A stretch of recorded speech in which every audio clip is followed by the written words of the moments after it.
Good morning అందరికీ. మీకు తెలుసా చేసి చాలా రోజులు అయింది. ఎందుకంటే మధ్యలో దసరా రావడం, నిన్న గాంధీ జయంతి రావడం అండ్ నాకు దుర్గమ్మ తల్లి అంటే చాలా ఇష్టం అనమాట. అందుకనే ఆవిడ అవతారం రోజు కవర్ అయితే చేశాను. సరే 11 రోజులు వచ్చింది కాబట్టి సరే టాపిక్ అయితే అది కాదు.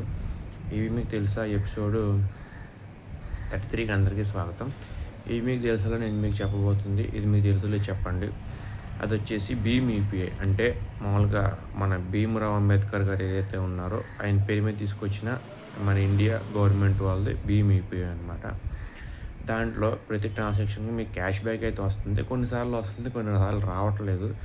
రోజుకు ఒక 2-3 ట్రాన్సాక్షన్ నేను చేస్తున్నాను. దాంట్లో చేసిన కాడికి ఒకసారి 10 రూపీస్ వచ్చింది, ఒకసారి 20 రూపీస్ వచ్చింది, ఒకసారి 15 రూపీస్ ఏదో రీఛార్జ్ ఎక్కిస్తే అది వచ్చింది, అంటే రీలోడ్ అమౌంట్. వాళ్ళు ఎప్పుడు నాకు దాకా నాకు 36 రూపాయలు అది వచ్చింది ఒక 3 రోజుల్లో. మీకు భీమ్ యూపీ గురించి ఏమైనా తెలుసా? ఖచ్చితంగా కామెంట్ సెక్షన్ చెప్పండి.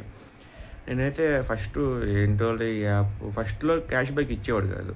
ఈ మధ్య క్యాష్ బ్యాక్ అంటే ఎక్కించాను. నాకైతే అమెజాన్ క్యాష్ బ్యాక్ ఇస్తున్నాడు. ఇప్పుడు మీరు సూపర్ మనీ యాప్ తీసుకుంటే దాంట్లో ఇచ్చేది వాడు అడపా రూపాయి 2 రూపాయలు, లేదంటే పైసలు ఎత్తాడు. ఒకసారి 20 పైసలు 30 పైసలు అవి కూడా ఎత్తాడు. అవి చూసిన కాలం కూడా ఉంది. వీడైతే ఇవ్వడమే 10 రూపీస్ 20 రూపీస్ ఇస్తున్నాడు. మరి యాప్ ప్రమోషన్ కోసం అలా ఇస్తున్నాడా, లేదంటే ఫ్యూచర్లో ఏమైనా కట్ చేస్తాడా, లేదంటే ఇలా కంటిన్యూ చేస్తారా చూడాలి. ఎందుకంటే గూగుల్ పే కానీ, పేటిఎం కానీ, ఫోన్పే కానీ, ఇప్పుడు సూపర్ మనీ కానీ ఇట్లాగే డబ్బులు ఎరేస్తాయి అన్నమాట. తర్వాత నిదానంగా మన దగ్గర నుంచి గుంజడమో, లేదంటే యాప్ కొంచెం ప్రమోట్ అయ్యాక దాన్ని ఆపడమో చేస్తుంటారు. ఇది ట్రిక్స్ అనమాట. వచ్చిన కాడికి అయితే వాడుకోండి. అమెజాన్లో అయితే ఇప్పుడు కొత్తగా అది వాడ్డా కూడా ఉండదు. అమెజాన్లో వాడుకోవాలి. అది రీఛార్జ్లకో దానికి దీనికో. నా దగ్గర 35 రూపాయలు స్ట్రక్ అయిపోయింది అమెజాన్లో. ఇదైతే అట్ట కాదనమాట. డైరెక్ట్గా వచ్చి అకౌంట్లో పడిపోతున్నాయి. మన అకౌంట్లో రిడీమ్ చేసుకోవాల్సిన అవసరం కూడా ఉంటుంది. సూపర్ మనీ అయితే అకౌంట్ రిడీమ్ చేసుకోవాలి. దాని అవసరం డైరెక్ట్ అకౌంట్లో వచ్చి పడిపోతుంది. ఎంత క్యాష్ బ్యాక్ అయితే అంత క్యాష్ బ్యాక్ మనం ఏదైతే లింక్ చేస్తామో. అది దీనిలో మేజర్ ప్రాబ్లం అయితే ఒకటి ఉంది.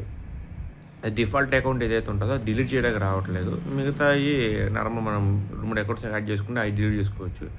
డిఫాల్ట్ అకౌంట్ డిలీట్ చేసుకొని డియాక్టివేట్ కొట్టాలి. అది డియాక్టివేట్ కొడదామంటే ఓటీపీ వస్తుంది, కానీ కీప్యాడ్ కనిపించలేదు అది కొట్టేటప్పుడు.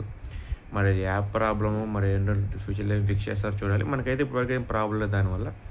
ఇండియా గవర్నమెంట్ యాప్గా ట్రస్టెడ్ అనమాట. సో ఈ యాప్ గురించి మీకు ఎంతమంది తెలుసు ఖచ్చితంగా కామెంట్ సెక్షన్ చెప్పండి. Thank you so much.